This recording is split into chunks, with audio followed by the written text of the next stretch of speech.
सुगीता कर्तव्या किमन्यत् शास्त्रविस्तरैः या स्वयं पद्मनाभस्य मुखपद्माद्विनिःसृता।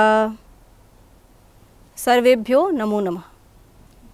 भारतीय ज्ञान परंपरा में चरित्र निर्माण एवं व्यक्तित्व का समग्र विकास इस विषय के अंतर्गत अपनी निर्धारित चतुर्थ इकाई श्रीमद् भगवद गीता का अध्ययन, द्वादश अध्ययन, इसके अंतर्गत वर्तमान काल में श्रीमद् भगवद गीता में चरित्र निर्माण एवं व्यक्तित्व विकास का उपदेश, इस विषय को लेकर आज हम उपस्थित हैं और इस पर विचार करेंगे। गीता आपने जाना कि वेद का सार है। वेद क्या है? बीज है, और गीता उसका फल है। जैसे बीज को चबाने से वह सुख हमें नहीं मिल सकता जो फल को खाने से होता है, ठीक उसी प्रकार गीता फल है। इसलिए जब हम गीता के फल को चखेंगे तो हमें न केवल गीता का स्वाद मिलेगा बल्कि वेद का भी हमें अमृत तत्व प्राप्त होगा। और गीता क्या है? चरित्र का मुख्य आधार है। आचार्य जी, चरित्र शब्द का अर्थ क्या है? बहुत अच्छा प्रश्न आपने किया। चरित्र शब्द का अर्थ होता है गतिशीलता। हमें लगता है कि चरित्र मतलब व्यवहार, एक आचरण, लेकिन चरित्र में चर धातु है, चर गतौ, गतिशीलता। सत्कर्मों में गतिशीलता ही चरित्र है। यदि हम सत्कर्म में गतिशील हैं, निरंतर गति कर रहे हैं, कर्म कर रहे हैं, कर्म में हमारी प्रवृत्ति है, तो हम आचरणीय कर्म कर रहे हैं, हम चरित्र की ओर बढ़ रहे हैं। गीता में युद्ध का वर्णन है, हम समझते हैं, क्योंकि युद्ध क्षेत्र में ही सब खड़े हुए हैं और वहाँ पर युद्ध क्षेत्र के मध्य में विराजमान भगवान श्री कृष्ण अर्जुन को उपदेश दे रहे हैं। तो वह जो युद्ध है वो केवल एक सम्रांगण में नहीं है, अपितु मनुष्य के देह में भी युद्ध चल रहा है। दैवी प्रवृत्ति और आसुरी प्रवृत्ति का युद्ध हमारे शरीर के अंदर छिड़ा हुआ है। उस युद्ध से हमें विरत होना है। उस युद्ध में हमें किसको मारना है और किसको संरक्षित करना है। तो धर्म क्षेत्री, क्योंकि धर्म क्षेत्र में वह हो रहा है और धर्म ही हमारा कर्म है, तो हमें अधर्म का विनाश करना है और धर्म को संरक्षित करना है। धर्मो रक्षति रक्षिता। जब हम धर्म की रक्षा करते हैं तो धर्म हमारी रक्षा करता है। और धर्म क्या है? धारणीय कर्तव्य, आचरणीय कर्तव्य, वही चरित्र है।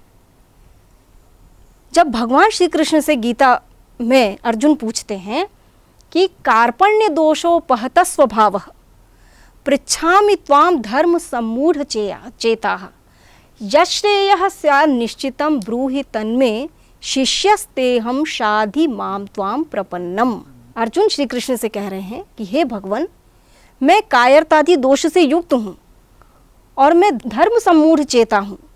तो मैं आपसे पूछना चाहता हूँ कि मेरे लिए ऐसा कौन सा श्रेयस्कर कर्म है जिसे मैं करूँ और मैं इस भयावह स्थिति से दूर हो जाऊं, मैं इस विषाद से दूर हो जाऊं, क्योंकि शिष्यस्तेहं शाधि माम त्वाम प्रपन्नम। श्रेय किसे कहते हैं और प्रेय किसे कहते हैं, इस पर विचार करना है। श्रेय क्या है?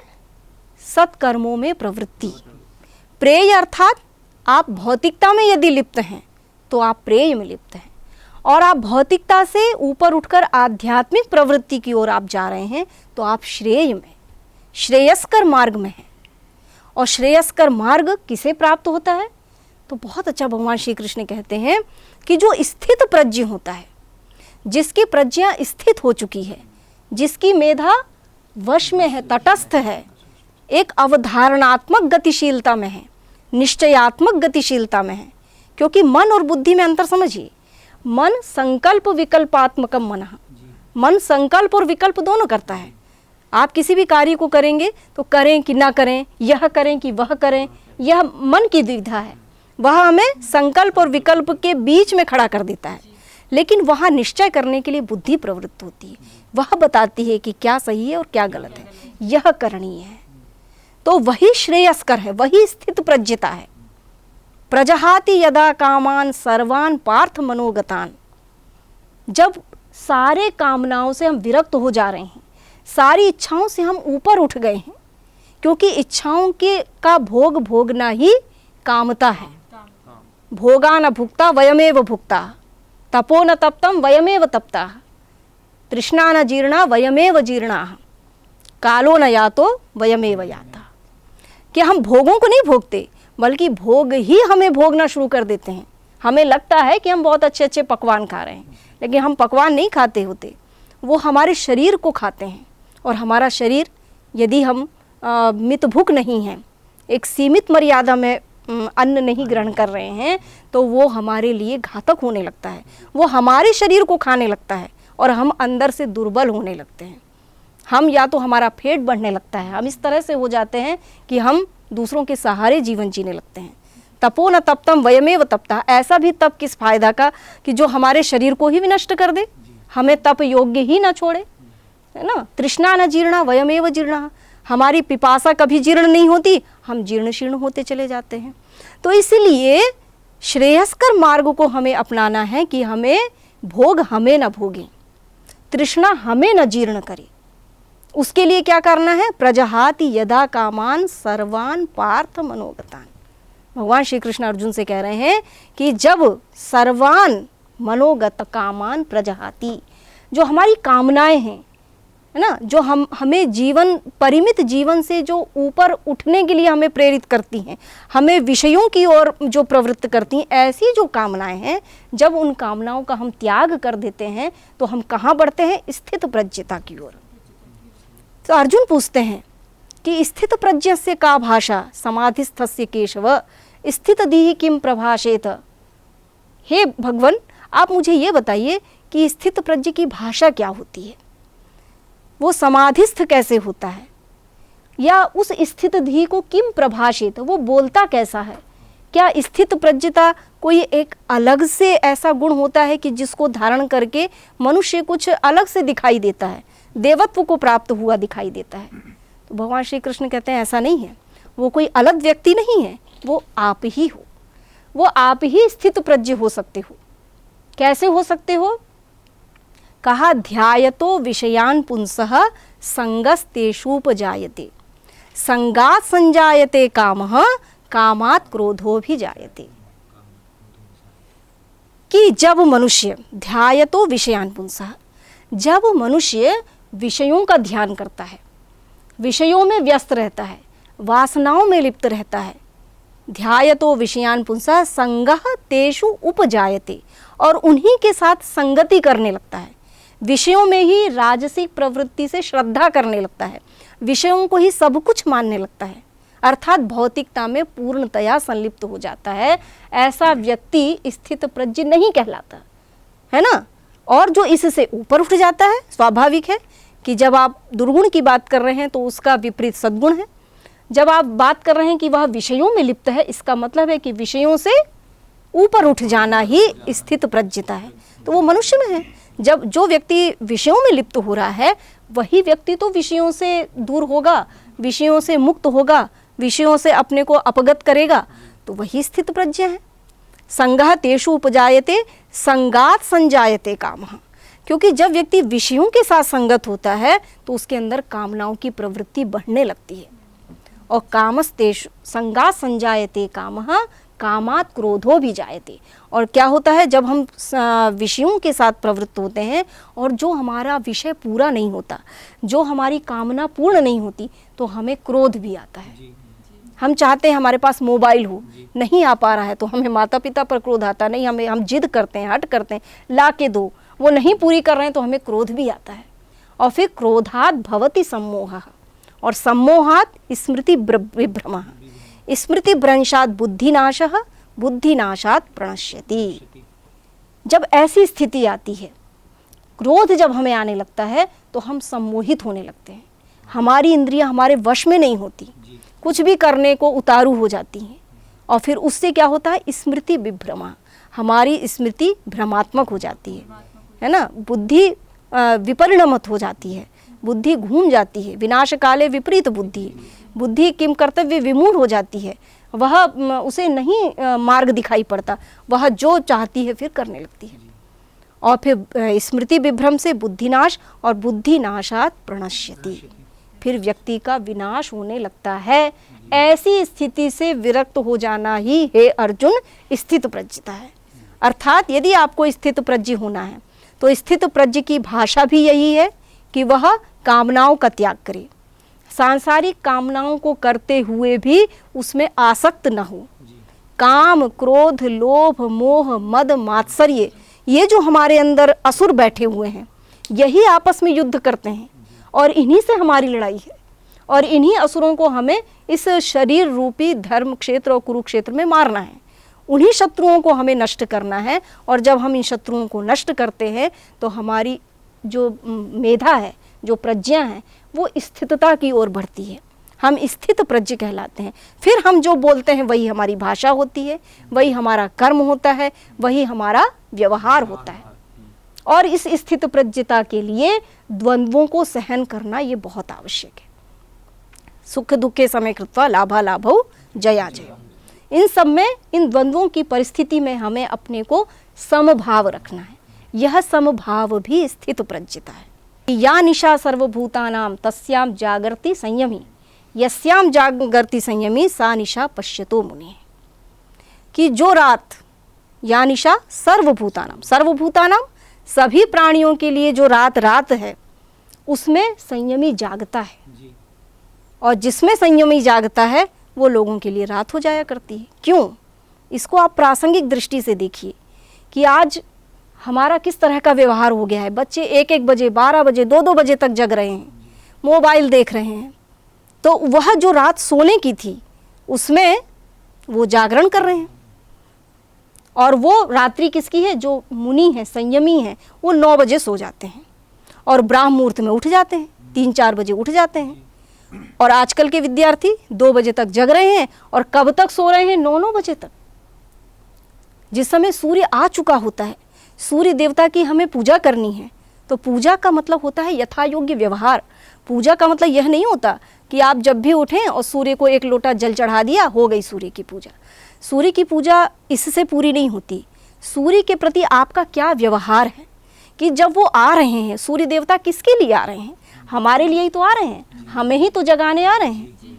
उद्यन सूर्यैव सुप्तानां द्विषतां वर्चाददे। वेद कहता है कि जो उगते हुए सूर्य का दर्शन नहीं कर, सूर्य उससे द्वेष करता है। और एक तरह से आप समझिए कि आप सूर्य से द्वेष कर रहे हैं, तभी तो आप उसका आतिथ्य नहीं कर रहे हैं।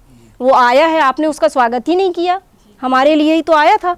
तो द्विषतां वर्चाददे, ऐसे द्वेषियों का वर्चस्व हरण कर लेते हैं सूर्य देवता। उनके चेहरे पे कोई तेज नहीं होता, कोई ओज नहीं होता, क्योंकि सवेरे का जो सूर्य है उसका प्रकाश आप लीजिए तो आपके आंखों में रोशनी आएगी, आपकी मेधा बढ़ेगी, आपकी प्रज्ञा बढ़ेगी, आप स्थित प्रज्ञ होंगे। और आपकी जो तीव्र मेधा है वो सारे शास्त्रों को ग्रहण करने में सक्षम होगी। आपका मन पवित्र होगा, कर्म पवित्र होगा, आपका पूरा आचरण पवित्र है। आपको किसके साथ कैसा व्यवहार करना है, किसके साथ क्या नहीं करना है। आत्मनः प्रतिकूलानि परेशान न समाचरेत्। उपदेश हमें मिलता है हितोपदेश से कि जो अपने प्रतिकूल है वह हमें किसी के साथ आचरण नहीं करना है। और जो हमारे अनुकूल है, अनुकूल वेदनीयम सुखम, प्रतिकूल वेदनीयम दुखम। जो हम प्रतिकूलता कर रहे हैं तो वो दुख का कारण है, जो हम अनुकूल कर रहे हैं वह सुख का कारण है। तो ये सारे जो उपदेश हमें मिल रहे हैं, ये सारे उपदेशों को हम एक वस्त्र की तरह ओढ़ नहीं सकते। ये तो एक मनन करके चिंतन करने योग्य है, आचरण करने योग्य है। इसलिए या निशा सर्वभूतानां तस्याम जागर्ति संयमी। जो निशा सब प्राणियों के लिए शयन की रात है, उस समय संयमी जागता है। कब जागता है? ब्राह्म मुहूर्त में 3 बजे जग जाता है। और वो जाग करके यह उपदेश देता है कि हमें भी उस समय जागरण करना चाहिए। आप देखिए, मनुष्य से इतर जो भी जीव जंतु हैं उठ जाते हैं। आप सवेरे चिड़िया की चहचहाट सुन सकते हैं, मोर की आवाज़ सुन सकते हैं, गायें रम्हाने लगती हैं, सब उठ जाते हैं। लेकिन हमारा जीवन पशु से भी निम्न हो चुका है कि हम इस तरह से अपने व्यवहार को, हमारा दिनचर्या हमारी अस्त व्यस्त हो चुकी है, हमारा व्यवहार सुव्यवस्थित नहीं है। हम क्योंकि मन के अनुसार कार्य कर रहे हैं, हम मन पर चल रहे हैं, मन हमारे नियंत्रण में नहीं है। जब मन कहता है तब हम काम कर रहे हैं। तो हम चरित्र संपन्न कैसे हो पाएंगे?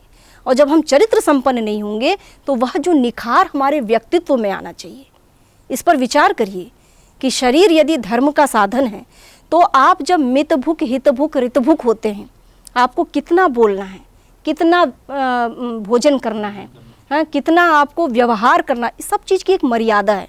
जब उस मर्यादा से हम व्यवहार करते हैं, यही गीता कह रही है, यही भगवान श्री कृष्ण का कथन है कि हर चीज़ को आप मर्यादित करिए। यदि अमर्यादित होंगे, जल प्रवाह अमर्यादित हुआ तो बाढ़ की स्थिति आएगी, उसमें जो ना बह जाए।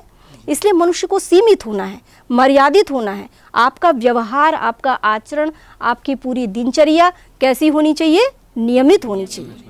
और नियमितता के लिए आपको क्या चाहिए? योगः कर्मसु कौशलम, समत्वम योगम उच्यते, है ना। कर्म में कुशलता, योग क्या है? कर्म में कुशलता है। कर्म तो सब कर रहे हैं और कर्म करना ही है। बिना कर्म किए तो उद्यमे नहीं सिद्ध्यंति कार्याणि न मनोरथई, नहीं सुप्तस्य सिंहस्य प्रविशन्ति मुखे मृगाः, है ना। एक शेर भी, सोया हुआ शेर भी उद्यम कर रहा है, अपने उदर पूर्ति के लिए उद्यम कर रहा है। कर्म सब कर रहे हैं। आप कहेंगे कर्म तो हम भी कर रहे हैं, लेकिन कर्म को शास्त्र प्रमाणमते, शास्त्रोपदेश पूर्वकम कर्म विधातव्य। जब हम शास्त्र उपदेश पूर्वक, भगवान श्री कृष्ण के द्वारा गीता में उपदिष्ट शास्त्र के उपदेश पूर्वक जब हम कर्म करते हैं, तो वह कर्म हमें सुकर्म की ओर बढ़ाने लगता है, वह कर्म हमें सत्कर्म की ओर प्रवृत्त करने लगता है। तो हम चरित्र संपन्न होने लगते हैं, हमारे अंदर कर्म में कुशलता आने लगती है। आप एक कथा सुनिए कि किस प्रकार से जब हम ईमानदारी से कर्म करते हैं तो हमें ईश्वर की प्राप्ति स्वतः होने लगती है। एक महातपा नाम के ऋषि थे और वह अरण्य में बैठकर वृक्ष के नीचे साधना कर रहे थे। अनवरत साधना उनकी चल रही है। अकस्मात क्या होता है कि उस वृक्ष के ऊपर एक पक्षी बैठा है और उस पक्षी ने महर्षि के ऊपर, महातपा ऋषि के ऊपर बीट कर दी। अब उनकी साधना भंग हुई। उन्हें बहुत क्रोध आया कि अच्छा, उसने पक्षी को ललकारा, तुम्हारी इतनी हिम्मत, मुझ साधक पर तुम बीट कर सकते हो, तुम मेरी शक्ति को नहीं समझते। और उन्होंने अपनी आँखों की तीव्र ज्वाला उस पर फेंकी और वो पक्षी वहीं विनष्ट हो गया, दग्ध हो गया। तो उनको और घमंड आ गया, अच्छा मेरे अंदर ये भी शक्ति है, मेरे सामने कोई टिक नहीं सकता। देखो पक्षी दग्ध हो गया, बड़े प्रसन्न हुए, साधना में लीन हो गए। फिर उन्हें बुभुक्षा सताई, वो भिक्षावृत्ति के लिए गांव में आए। और जब गांव में आए तो एक द्वार उन्होंने खटखटाया। एक महिला आई, देवी आई। उन्होंने कहा जी, उन्होंने कहा देवी भिक्षाम देही, मुझे भिक्षा दीजिए। तो उस महिला ने कहा कि ऋषिवर आप थोड़ा यहीं पर विश्राम कीजिए, बैठिए द्वार पर, मेरे पास घर के बहुत काम हैं, तो थोड़ा मैं घर के काम निपटा लूँ, फिर आपको भिक्षावृत्ति देती हूँ। ऐसा कहकर वो तो चली गई। लेकिन अब महातपा का क्रोध बढ़ गया कि अरे ये मुझे नहीं जानती, मुझे कह रही है कि आप प्रतीक्षा करिए। ऐसे कोई साधु संत को प्रतीक्षा कराता है क्या? आने दो, इसे हम बताते हैं। जैसे मैंने उसको ध्वंस किया था उसका, वैसे ही मैं इस पर भी अपना शाप दिखाऊंगा, अपनी शक्ति का प्रदर्शन करूंगा। इस प्रतीक्षा में वो द्वार पर बैठ गए। वो देवी भी अपना पूरा कार्य घर का निवृत्त करके आई और बाहर भिक्षा लेके आई। उन्होंने कहा कि ऋषिवर भिक्षा लीजिए। तो उन्होंने कहा कि तुम मुझे नहीं जानती? तो उसने कहा ऋषिवर आपको कौन नहीं जानता, आप बहुत बड़े साधक हैं और यह भी चर्चा है कि आपने अपने तपोबल से एक पक्षी को दग्ध कर दिया। अब वो चकित हो गए कि अरे ये कथा इसको कैसे मालूम है, ये दृश्य तो केवल मैं और पक्षी, इसके अतिरिक्त तो वहाँ तीसरा कोई था ही नहीं, ये कैसे समझ गई। तो वो थोड़ा विनम्र हुए। उन्होंने कहा ये देवी, ये बताओ कि यह आपको कैसे मालूम हुआ? मेरे पास अदम्य शक्ति है, यह तो मुझे मालूम है, लेकिन यह कैसे आपको मालूम हुआ? उसने कहा ये चर्चा तो सब जगह है। अरे कैसे? तो कहा आप जाइए, एक धर्मव्याध करके एक महात्मा है, संत हैं, बड़े विनम्र हैं, बड़े साधक हैं अच्छे, आप उनसे मिलिए, उन्होंने मुझे ये बताया। कहा अच्छा ये कौन है? अब चौथा भी आ गया, ये इसने कैसे जाना? तो उन्होंने कहा वो कहाँ मिलेंगे? तो कहा कि अमुक बाज़ार में आप जाइए, वहाँ आपको मिल जाएंगे, बड़ी आसानी से मिल जाएंगे, कोई भी नाम बता देगा। अच्छा गए, बाज़ार में गए तो उन्होंने एक व्यक्ति से पूछा ये धर्मव्याध कौन है, कहाँ रहते हैं? तो उन्होंने कहा वो सामने बैठे हैं। किसी ने बताया, राहगीर ने, वो बैठे तो हैं। तो वो एक मांस विक्रेता था, जो धर्मव्याध था वो मांस विक्रेता था। तो उनको बड़ा आश्चर्य हुआ, ये मांस विक्रेता और इसमें इतनी दिव्य शक्ति, ये सब कुछ जान रहा है यहाँ बैठे बैठे, ये कोई साधक भी नहीं समझ में आ रहा है। उसके पास गए तो उन्होंने कहा कि धर्मव्याध ने जैसे ही ऋषि को देखा, अरे महातपा ऋषि आए हैं, बैठिए विराजिए। तो उसने मेरा नाम भी जानता है। तो उन्होंने कहा कि आप मेरा नाम जानते हैं? तो कहा मैं इतना ही नहीं, उस देवी ने आपको मेरे पास भेजा है, मैं तो ये भी जानता हूँ। अब और आश्चर्यचकित हो गए, उनका अभिमान धीरे धीरे कम हुआ। तो उन्होंने कहा कि ये बताइए कि आप ये कैसे जानते हैं? तो बड़ी अच्छी बात उन्होंने कही, देखिए ना मैं कोई साधक हूँ, न मैं संत हूँ, न महात्मा हूँ, मैं केवल अपना काम ईमानदारी से करता हूँ और इसी से पूरा गांव मुझसे प्रसन्न है और इसी सत्यता के कारण मुझे सब कुछ दिखाई देता है। सोचिए, मतलब व्यक्ति एक निम्न कार्य भी कर रहा है यदि ईमानदारी से, तो क्योंकि वो अपने कर्म में ईमानदार है, वो जो भी कर्म कर रहा है वो उसका अपना है, लेकिन क्योंकि वो ईमानदारी से कर रहा है तो उसका सुपरिणाम ये हुआ कि उसको सब कुछ दिख रहा है। यही तो दिव्य दृष्टि है। अर्जुन को भगवान श्री कृष्ण ने जो दिव्य दृष्टि दी वो इस तरह की अकस्मात दिव्य दृष्टि नहीं है कि उन्होंने इस तरह हाथ किया और आपको दृष्टि मिल गई। ये अद्भुत चमत्कार इस तरह का नहीं होता। ये इसका मतलब है कि आप कर्म इस तरह करिए, आप अपनी प्रवृत्ति इस तरह बना लीजिए, अपने को सतोगुण इस तरह आवृत कर लीजिए कि स्वतः ही आप साक्षात्कृत धर्मा हो जाएं, आपको धर्म साक्षात दिखने लग जाए। रामो विग्रहवान धर्मः, सुना है आपने? राम क्या थे? विग्रहवान, धर्म के रूप में थे। मतलब यदि धर्म को साक्षात देखना हो तो किसको देख लीजिए आप? भगवान राम को। तो भगवान धर्म क्योंकि एक गुण है, एक भाव है, एक सूक्ष्म है, वो देखा नहीं जा सकता, लेकिन यदि धर्म को देखना हो तो आप भगवान राम को देख लीजिए। तो इसी तरह से जिस तरह से धर्म हमको साक्षात इस रूप में दिखाई दे रहा है, क्योंकि राम का एक भी आचरण पृथक नहीं है, एक भी आचरण पुण्य से अतिरिक्त नहीं है, इसलिए वो धर्म के साक्षात देवता है। ठीक उसी प्रकार हमको धर्म साक्षात दिखेगा, हमको अपना चरित्र साक्षात दिखेगा, हमको अपने सत्कर्म साक्षात दिखेंगे जब हमारी प्रवृत्ति उस दिशा में होगी। यही योग कर्मसु कौशलम है। तो योग में कर्म की कुशलता को लाना ही क्या है? चरित्र निर्माण है। जब इस तरह से हम चरित्र निर्माण करते हैं तो हमारा व्यक्तित्व स्वयं ही विकसित होता है। हम हर दृष्टि से विकसित होते हैं, अपनी मेधा से भी, अपनी दृष्टि से भी, अपनी कर्ण शक्ति से भी, अपने अंतःस्थल से भी, और चित्तवृत्ति का हमारा निरोध होता है और हम निष्काम की ओर, निवृत्ति से प्रवृत्ति की ओर बढ़ते हुए इस संसार से, अविद्या से विद्या की ओर बढ़ते हैं, अमरत्व को प्राप्त करते हैं। इस प्रकार आज हमने भारतीय ज्ञान परंपरा के अंतर्गत श्रीमद् भगवद गीता का 12वां अध्याय, इस विषय के अंतर्गत चरित्र निर्माण एवं व्यक्तित्व का विकास श्रीमद् भगवद गीता में भगवान श्री कृष्ण ने किस तरह से इस विषय पर उपदेश दिया है, इस पर थोड़ा सा चिंतन किया है। आगे हम श्रीमद् भगवद गीता के 12वें अध्याय का अध्ययन करेंगे। इसके लिए हम पुनः उपस्थित होंगे।